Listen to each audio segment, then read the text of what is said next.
coming into the game, just watching them on film, one of the keys for us, and I think for anybody against this team that I have so much respect for, is the start of the game is going to be critical.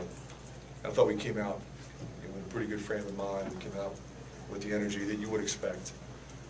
We got a lead, and we were able to play from ahead for a good portion of the game.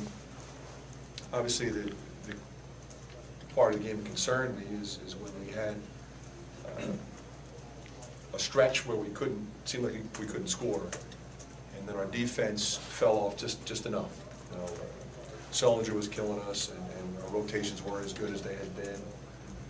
And I think the key for us in that situation is to kind of keep it at 6 or 7, 8, as opposed to letting it get to double digits. But proud of my guys and how they fought. This is as good a team as I've watched in a long time. They've got a number of different weapons. I haven't seen a freshman like this guy in a long time. Tad's done a real good job with him, and it's a good reason that they're ranked number 2. So we had an opportunity, we had a shot at him. We fought him, and hopefully we learned and got better. You had a freshman that played nearly as well as Sullinger tonight, Melson. Was this a big step forward in what he did tonight?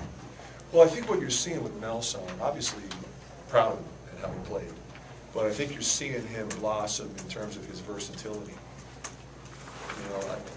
There's so much more in there that I think he even realizes. He can put it on the deck. He can shoot the ball 17, 18 feet. We're using him off the dribble now, and that's only going to impact our ability to go on the road and score against the quality teams in this league. Because when the game started, they were really getting after, especially with Eric May out, they were getting after Marble and Gagans and Bryce. That's why Jared and Melson did so well in the first half, because they had opportunity. Now with those two guys doing what they're doing, it makes us that much harder to guard. And with Eric, what's I guess the injury? You expect him out for a while? You know what? He's got a pulled groin. We thought he'd be okay. We really, we had, it happened in the Illinois game, we had some time. We thought we had it under control. He tried to go yesterday, and it was just, he was about 50–60%. Of course, he wanted to go. And in those situations, I defer to John Shreve. John said, we've got 2 months season left. If we sit him for another few days, we should have him ready. Sometimes these things never go away completely, but by giving him tonight and a few more days, I think we stand a better chance to have him at full strength the rest of the way. Fran, I got in here late, but how were your big men inside able to be so effective? Were you surprised at all by how effective they were able to be inside against? No, I think it was a combination of things. Number one, they both have really been coming. And, I'm using them more. They're more confident. It's in there. I mean, they have it. But I think it's a function of how they were guarding us early. So there was a little bit more opportunity for them to have some space, and then consequently we kept going to them. We got a foul early on Sullinger, so we kept going to see if we could, get a few more out unsuccessfully. The offensive draws have been kind of a bugaboo for you all season. Is that just something the team's going to have to grow out of with experience? Well, again, Rick, we don't have a lot of depth there, and we kind of have some guys that we're counting on, and they know that, so I'm okay with some droughts. I'm not okay with a couple of goofy turnovers we had there. In the first half when we didn't score, we got offensive rebounds. In the second half when we didn't score, they scored, and then we were turning the ball over. So we've got to shore up our defense and make sure we come down and get a shot. A good player taking a good shot for him.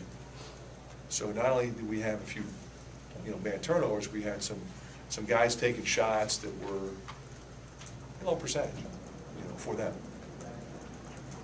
Is this maybe the best 40 minutes you've seen out of your guys in one game this year? I don't know about that. I mean, I think we've played better, but I think considering who we played against, I think it's pretty good 40 minutes.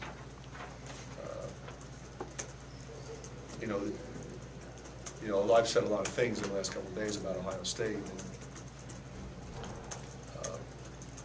You know, we had a week, and we watched a lot of film, and to see them just, you know, carve good teams up and the things that they're able to do with the various weapons that they have and the blend of experience and youth that they have, they've got great chemistry.